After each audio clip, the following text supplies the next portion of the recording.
To utilize the Shop API, start by opening a web browser and searching for PrestaShop. Select the PrestaShop website from the search results. Then click the Get Started button to install it on your device. The installation process will guide you through the necessary steps.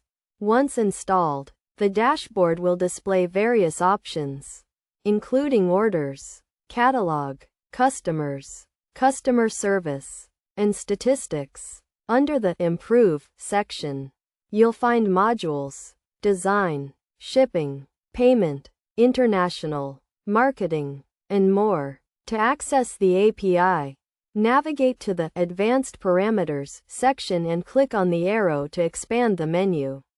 Select Web Service and then click on Add New Web Service Key to generate a key.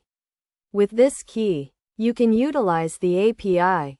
To begin, visit the PrestaShop website, go to the Advanced Parameters, select Web Service, and add a new web service key.